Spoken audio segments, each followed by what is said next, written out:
try to do something a little different this time around. What I would like to do with this is kind of talk about some personal elements of my life in hopes that this will, how do I want to say this? Maybe whoever you are, if you come across this will give you something to take away. And maybe in something, maybe in some case, motivates you or kind of help you deviate from any bad decisions or something. I don't know. Mike, I can only hope that maybe you'll find some positive message, whoever you may be, to take away from this. So, allow me to kind of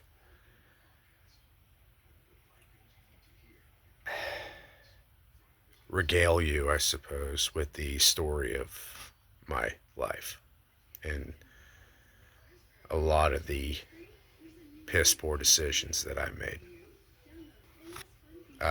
This is not meant, by the way, to gain any kind of sympathy.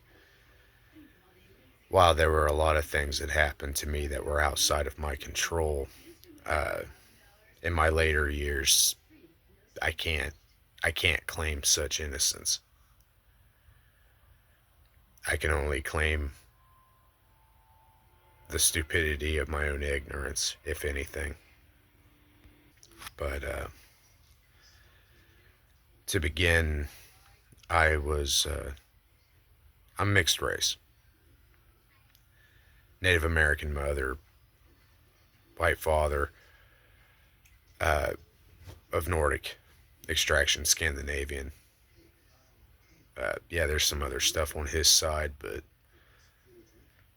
it great grandparents were from Scandinavia. So, but I was born on an actual native reservation, and I spent for the first few years of my life as a child living out there. The reason why I wanted to point that out is that through the natural course of my life, I never really felt like I belonged anywhere. I always felt out of place.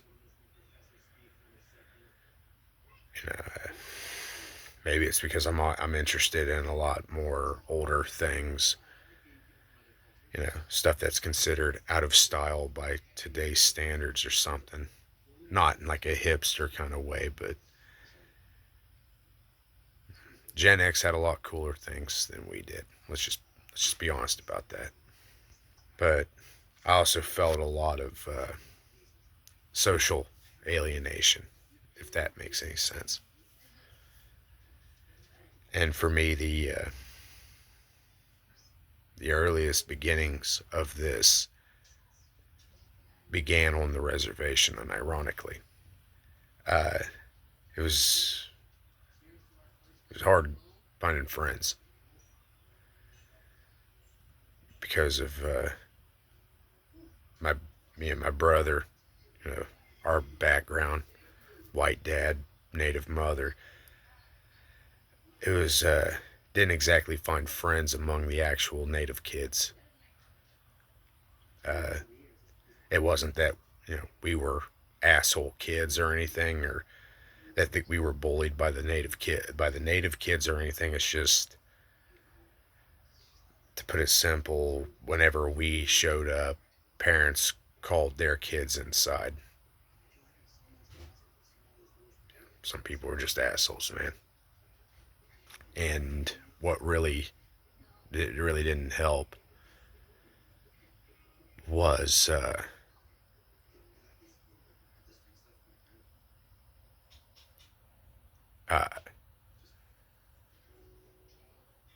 my my upbringing as a kid was not exactly healthy.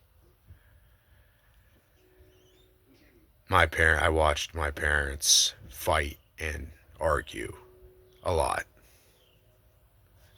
Uh, and I would be subjected to seeing things that no kid should have ever needed to see. Something that at least my dad admits is one of his mistakes, among other things. You know,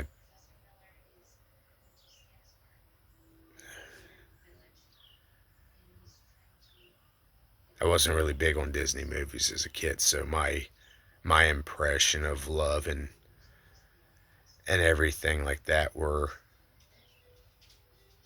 it came from my parents, as it is for most kids. Only I watched my parents argue and scream and say some of the most horrendous shit to each other. Something that left an imprint in my life, and not in the best way possible. But that aside, eventually my family relocated, and I started to go to school at a place called Burnt Union. And it was almost the same as it was. Only this time I was, instead of being around native kids who whose parents didn't want them around us, I was now surrounded by a bunch of your typical suburban white kids who thought I was weird because of how different I was, of the different kind of world that I came from. And this was kind of where basically I now felt like I was a stranger in a strange land. You know what I mean? When it was all said and done, the only friend I had was a girl. Her name was Cody Long. And she was the only friend in the whole world that I had at that time. Well, you know, her being a girl, me being a boy, that I think y'all know where this is going. I had feelings for her. I ended up having a crush on her. You know, looking back at it from an adult standpoint, it was very innocent. And, you know, what do you expect? Until I made the mistake of telling her how I felt. Not only did I get rejected, was I rejected, it actually ended with me losing the only friend I had ever had at that point. So from basically preschool all the way up to about, you know, early middle school, I was a very lonely kid. Eventually, though, that would inevitably change, and I ended up finally starting to make friends. And ironically, it was the nerds, which is why I don't really, you know, if I poke fun at people, you know, it's usually not the nerds, believe it or not.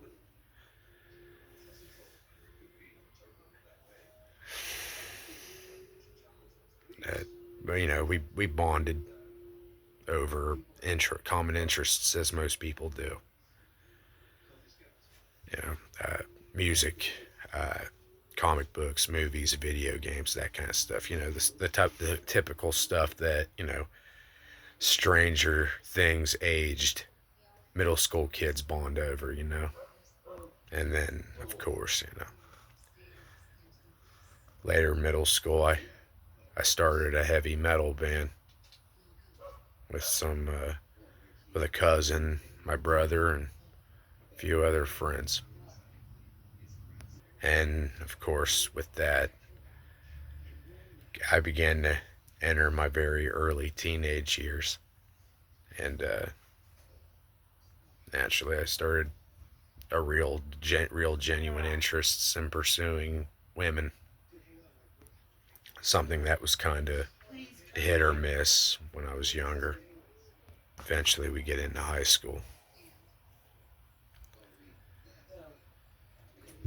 And this is where the mistakes really started to kind of kick in on my end.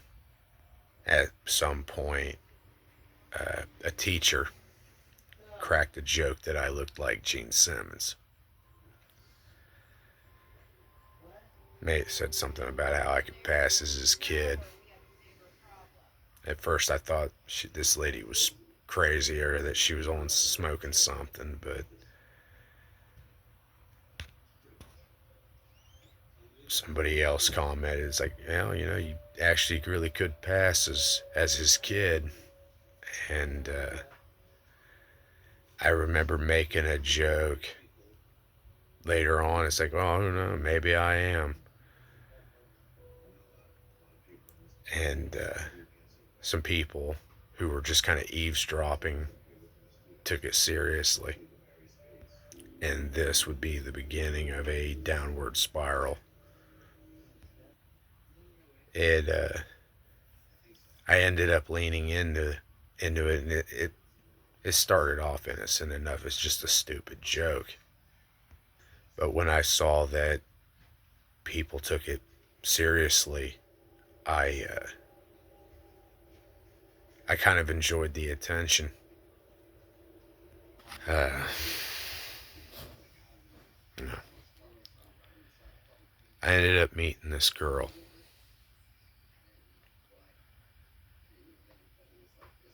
She was different from a lot of people. She was new to Burn Union as well. She caught my attention the first time I'd ever seen her.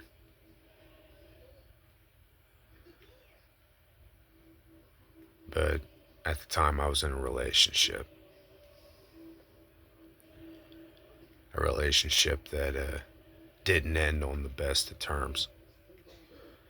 She had, the girl I was dating at the time had cheated on me, and she had gotten pregnant doing so. So, kind of went back to the hit or miss kind of attempts at high school dating until apparently, I guess at some point or another, I'd caught this girl's attention. One thing led to another. And me and this girl started dating. And for the first time in a long time, I was happy. Something felt different. I just knew that I liked it. I fell in love with her. And through her, I saw a life that I had never experienced before up until that point. I got to see glimpses of like what a happy, at least surface level happy, healthy family looked like. You know, I I even got real close to her dad too. He became a mentor to me. Uh, I didn't have a healthy relationship with my father for the longest time. And with her dad, I had found a father that I had never had. Excuse me. Uh,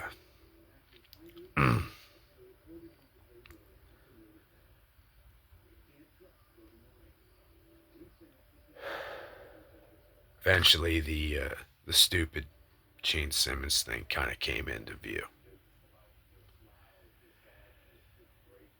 And instead of doing the mature thing, which was just simply tell her the truth, that it was all just a joke, I got scared. And I ended up doubling down on those lies. I I doubled down.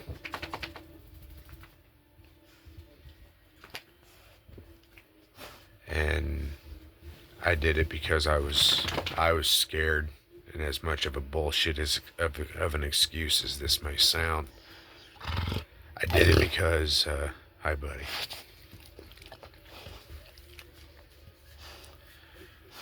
Go lay down. I did it because this is my dog Gunner.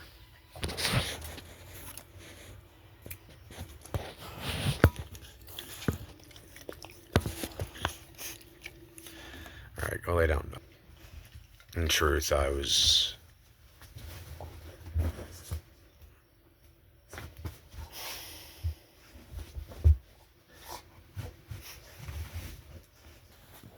you're rotten, dude.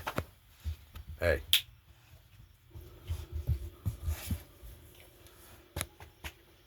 Hey, sit. Not on my bro. I love him. He's a goober, but I love him. And I was afraid that she wouldn't have loved me if she found out that it wasn't true. It was stupid. As by that point in time, I'd already really gotten to know her, and I knew that she wasn't that shallow of a person. But I was young, dumb, and immature. I was 17, for the record. But to paraphrase an old Norse proverb, the lies that have been buried in the snow of winter will always be revealed by the thaw of the spring. She found out, and coupled with other elements at the time, she left. And everything went to shit after that. I turned into a selfish, hateful prick that anytime I didn't get my way, I treated her like shit. I treated other people like shit. All while in between I was engaging in underage drinking and self-mutilation. I don't know how well you guys can see it, but the scars on my arm, they go all the way around. I even have probably can't see it very well, but scar down my face, which I did with a fillet knife. In truth, it had nothing to do with garnering attention. It was to more or less punish myself for the stupid shit I was doing. It turned into a very toxic rinse and repeat cycle of my self-hatred and self-loathing kind of began to exit out as toxic behavior and treatment towards other people. And I remember when I had a general understanding of what healthy relationships were supposed to look like, even as a kid, I told myself that I would never be like my parents. And instead, I treated her the way I watched my old man treat my mom for many years. It eventually escalated to various attempts at well, I have no desire to monetize my content on YouTube, so I'm just going to come out and say it. I attempted suicide several times. I wanted to die. In fact, there's not a single time that passes by when I think about a lot of the stuff that I did that I it still makes me want to end it. You know what I mean? Not not as a means of a cheap means of escape, but as a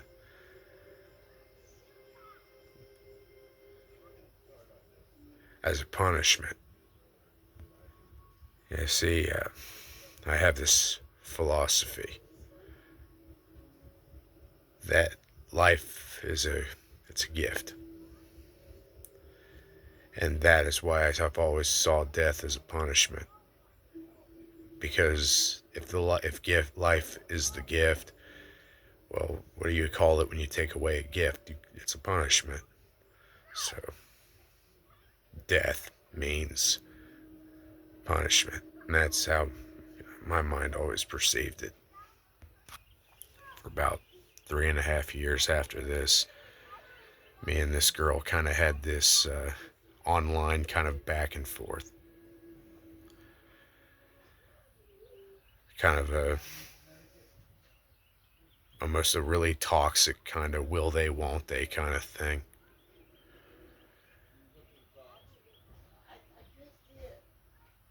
In truth, I just wanted her to come back, you know. I would talk to her dad through phone calls from time to time, that kind of thing. But, you know, she was the main goal. And whenever things would get fucked up because of something I did, or because I wasn't direct enough or straight enough with her, or whatever the reasons, she would just kind of go in a different direction, and I would get pissed off and upset, and I would take out my pain and anger on her.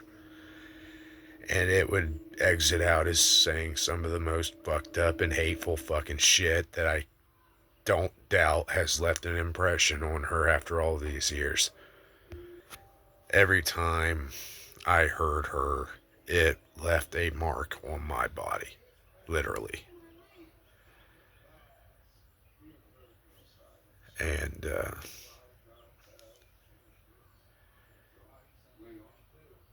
it affected a lot of decisions I made over the course of years. And not always. Sometimes I had my moments. Other times I just fucked everything up. And unfortunately, I was kind of in a place where I didn't I didn't know what to do. I didn't have anyone to go to.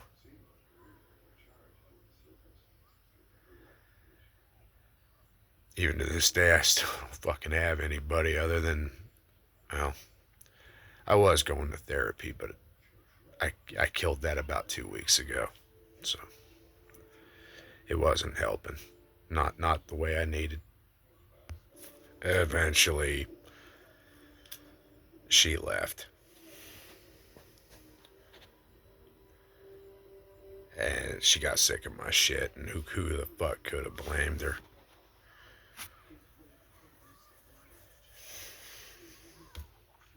We talked a little while after a few years, but I fucked that up again. And then we spoke one time about 5 years ago, and I fucked up. Although roughly a little over about 2 years ago, I tried reaching out to her, but she made herself pretty clear that she didn't want to talk. And I know why. Eventually that would turn into a fucking 2 year crusade of pestering and badgering her, disrupting her peace.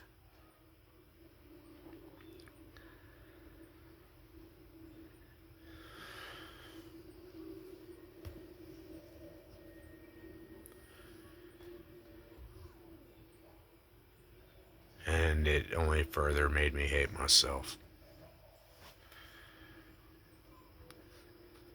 I was selfish yet again. In truth, I was desperate for two reasons. I missed her, I mentioned her once before in my fitness journey video.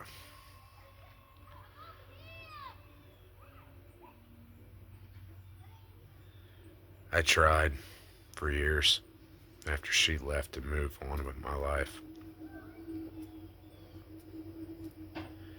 It didn't matter how many women I was with or anything like that. Nothing filled that hole in here that was left behind when she left, you know?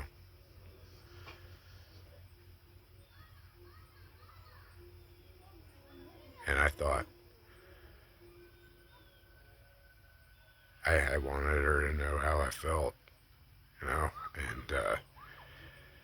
But I didn't want to burden her either. But I got real pushy and annoying. I acted extremely self-centered. Because I don't know. I wanted to know that she was okay where she was at, that she was living a happy life, and off myself, if without her knowing, which was even more fucking selfish. And instead, I just became more and more erratic and selfish.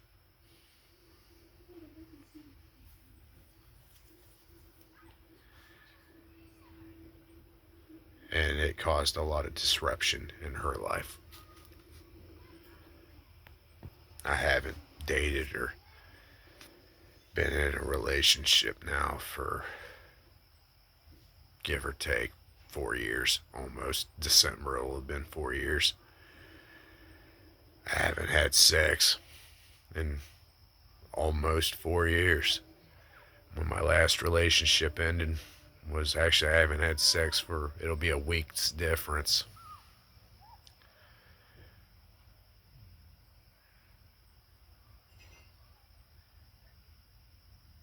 Because no matter how hard I tried, like I couldn't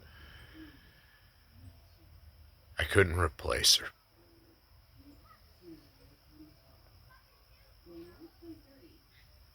And now, and it left me in a place where I was lost. And the moral of this story, dear viewer, learn to let go when you can. Because it's not always about you.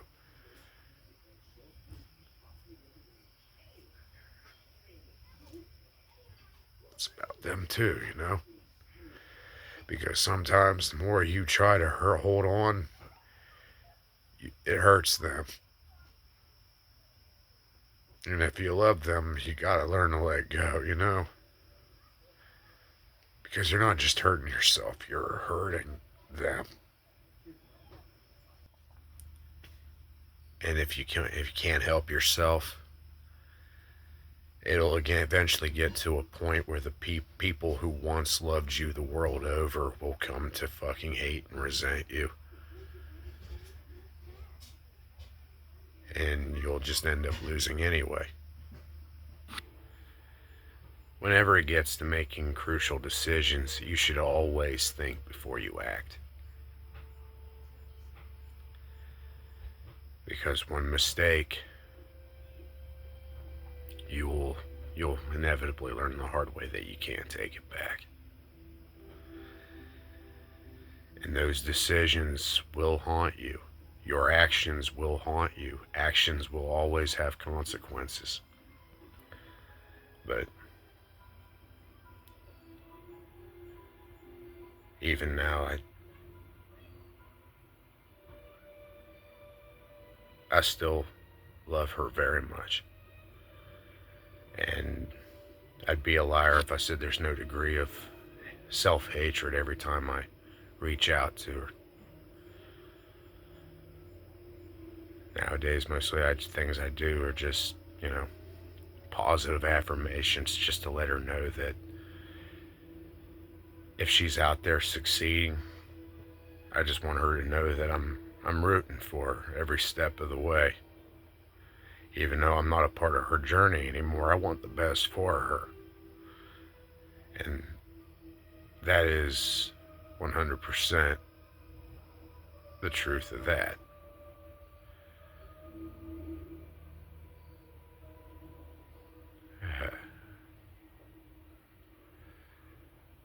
Over the course of time, though, everywhere I've gone,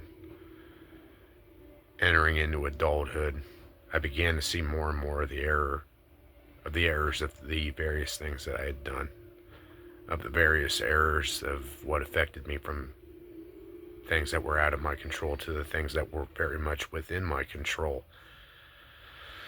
And it helped me grow and develop as a person. And eventually, the more it began to shape me from a boy into a man, I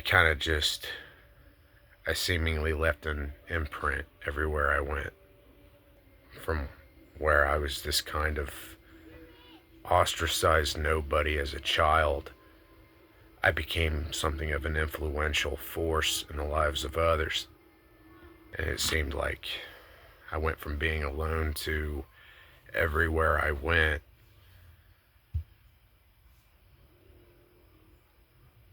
people just kind of latched on, eventually reaching beyond the borders of my own world.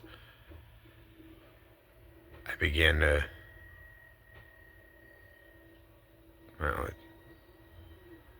I began to learn that there are people, a lot of people, who care about me.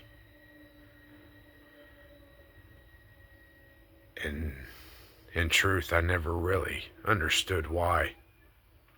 I had played a character for so long that, eventually when even after it disenfranchised me from in the world view, I just decided to kind of, because who I was in my teenage years and on social media was not who I was as a person.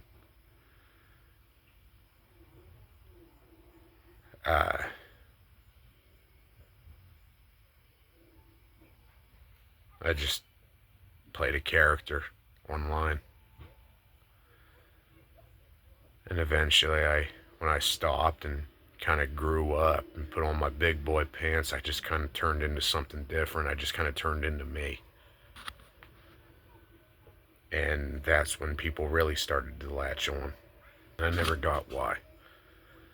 I never got why women were attracted to me, or why guys wanted to be friends with me, or some weird amalgamation of the two. And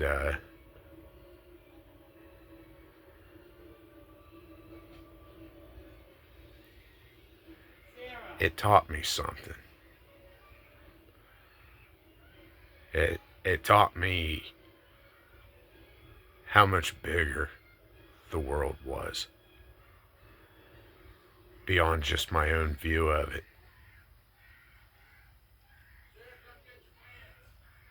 And it was through that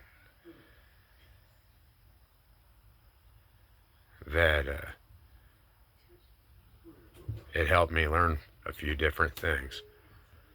Eventually, I learned that the story is only over when you choose to let that story come to an end.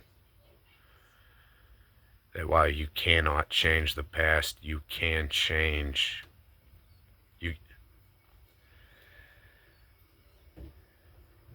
You are the controller of your own story. You are the author of your own story. And that story will only go wherever it is that you choose to let it. Toxic cycles only end when you allow them to.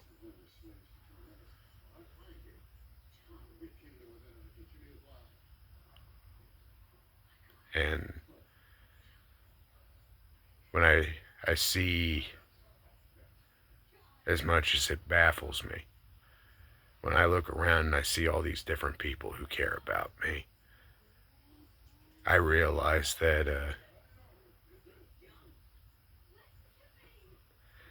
if I were to take my own life, I'm not just punishing myself. I'm punishing everyone else. And that's not fair to them.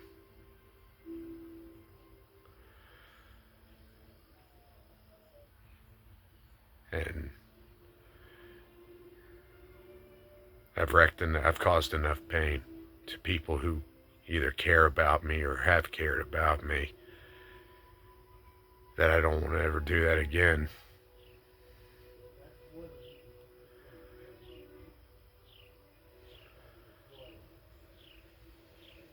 I choose to live.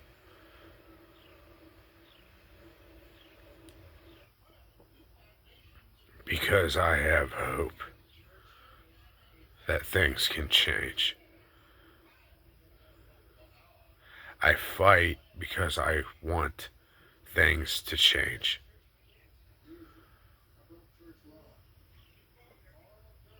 Because the story's not over yet. Yeah, sometimes there are dark chapters, sometimes it hurts. But the story's not over yet. I'm still writing my story.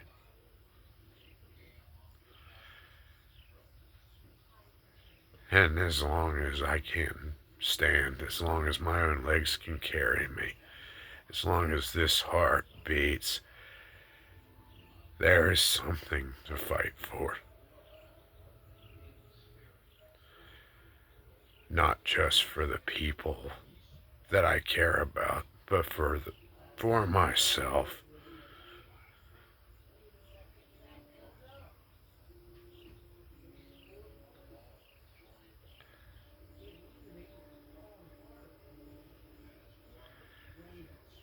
If you've made it this far,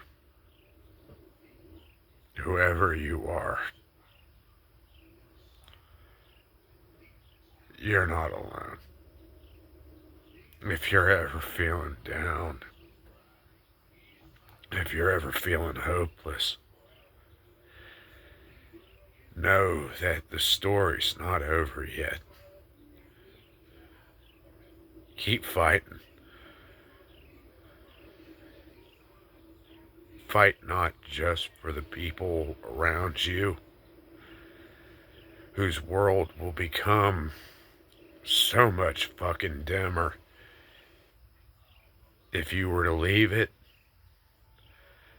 but fight for yourself because you deserve that much.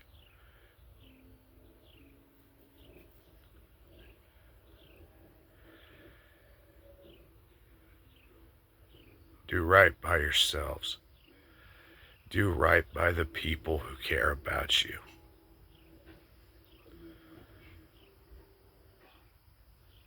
If if you are ever feeling like you are in that place where ending your life or hurting yourself seems like the only way, it's not. Reach out. Talk to somebody. Get a hold of a hotline, get a hold of somebody, call a friend, call someone that call people who care about you, connect to those who will will be there for you. Because I don't know you. But I don't know, whoever you are, it gets better. It can get better.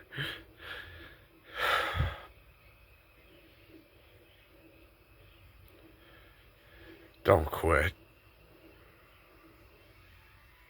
Don't quit. You gotta keep pushing forward. Whoever you are stronger than that. If you are going through a tough time, keep going. There is a way out. You may not find it yet. You may not find it tomorrow. You may not even find it a year from now. But I promise you that that tunnel has an opening on the other side.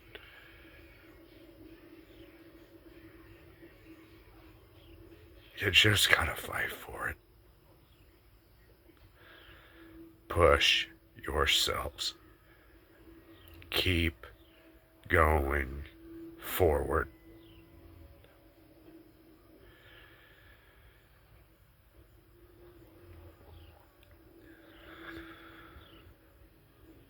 Not just do it for yourself. Do it for the people that love you, because I assure you that there are people out there who care about you. And I may not know you, but I'm one of them.